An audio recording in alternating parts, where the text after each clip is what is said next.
26 जनवरी, हम सब इसे गणतंत्र दिवस के तौर पर मनाते हैं, है ना? लेकिन इसके पीछे की पूरी कहानी क्या है? आखिर ये दिन इतना जरूरी क्यों है? चलिए, आज इसी ऐतिहासिक दिन के महत्व को समझते हैं परत दर परत।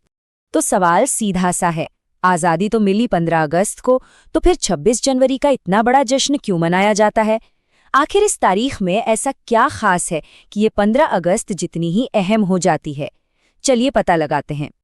देखिए, इस सवाल का जवाब ना हमारे इतिहास में छिपा हुआ है।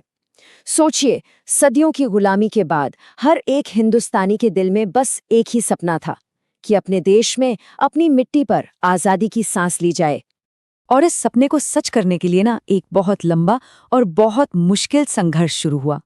इस संघर्ष की मशाल थामी महात्मा गांधी, जवाहरलाल नेहरू और डॉक्टर अंबेडकर जैसे कई महान नेताओं ने। और सिर्फ वही नहीं, उनके साथ थे अनगिनत हीरो जिनके बलिदान ने आज़ादी का रास्ता बनाया। और फिर सालों के संघर्ष के बाद आखिरकार वो दिन आया, 15 अगस्त 1947। भारत आज़ाद हुआ। ये एक बहुत बहुत बड़ी जीत थी। लेकिन पता है, कहानी यहाँ खत्म नहीं हुई थी। असल में ये तो एक नई कहानी की शुरुआत थी। आज़ादी तो मिल गई, लेकिन अब सामने एक नया और शायद पहले से भी बड़ा सवाल खड़ा था। सवाल ये कि इतना बड़ा, इतनी अलग अलग संस्कृतियों वाला देश आखिर चलेगा कैसे? इसे चलाने के लिए अपने खुद के नियम, अपने कानून चाहिए थे। और यही उस समय की सबसे बड़ी चुनौती थी। सोचकर देखिए, आज़ादी तो मिल चुकी थी, पर देश को चलाने के लिए अपनी कोई रूल बुक, मतलब अपना संविधान था ही नहीं। हम अंग्रेजी राज से तो आज़ाद हो गए थे, पर अब खुद पर राज कैसे करना है, ये व्यवस्था अभी बनानी बाकी थी। तो देखिए, सफ़र कुछ ऐसा था। 1947 में हमें आज़ादी मिली। उसके बाद करीब करीब 3 साल तक हमारे संविधान को बनाने का बहुत बड़ा काम चला। और फिर आई वो ऐतिहासिक तारीख, 26 जनवरी 1950, वो दिन जब हमारा संविधान लागू किया गया। तो ये जो रूल बुक बनी, हमारा संविधान, इसके बनने की कहानी भी बहुत दिलचस्प है। चलिए इसे जरा और पास से समझते हैं। ये कोई छोटा मोटा काम नहीं था, बिल्कुल नहीं।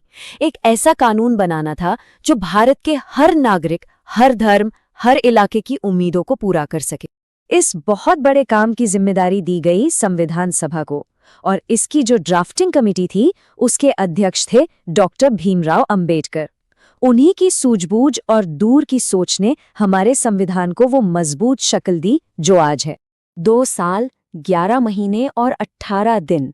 जरा सोचिए, इतना लंबा वक्त लगा दुनिया का सबसे बड़ा लिखा हुआ संविधान बनाने में। ये सिर्फ कुछ कानून लिखना नहीं था, ये एक नए, एक मजबूत, एक लोकतांत्रिक भारत की नींव रखने जैसा था।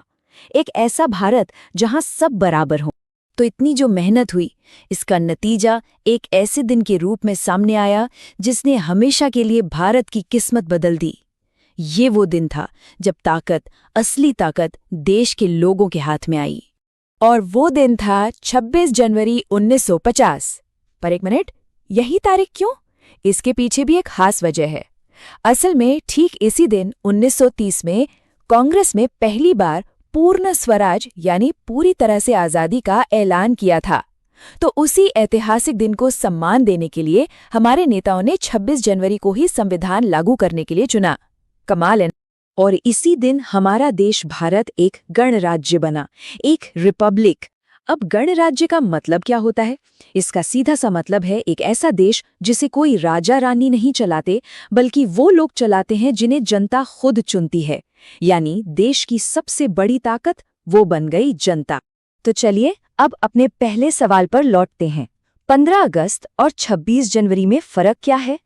फर्क बिल्कुल साफ है। 15 अगस्त ने हमें अंग्रेजों के राज से आज़ादी दिलाई, लेकिन 26 जनवरी ने हमें अपने ही बनाए कानूनों से अपने देश को चलाने का हक दिया। एक दिन था गुलामी की जंजीरें तोड़ने का, तो दूसरा दिन था एक आत्मनिर्भर भारत को बनाने का।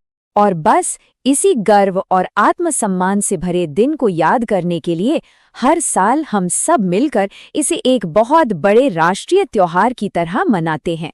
हर साल दिल्ली में कितनी शानदार परेड होती है, है ना?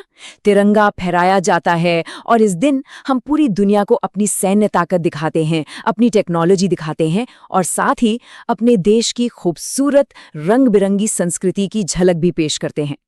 तो इसीलिए 26 जनवरी सिर्फ एक छुट्टी का दिन नहीं है, ये हम सबके लिए गर्व का दिन है।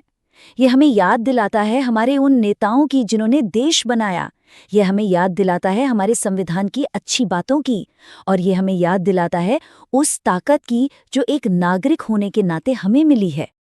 और ये सारी बातें हमें आज के एक बहुत ज़रूरी सवाल पर ले आती हैं। 70 साल से भी ज़्यादा पुराना हमारा ये संविधान आज की इस तेज़ी से बदलती दुनिया में हमारे लिए क्या मायने रखता है?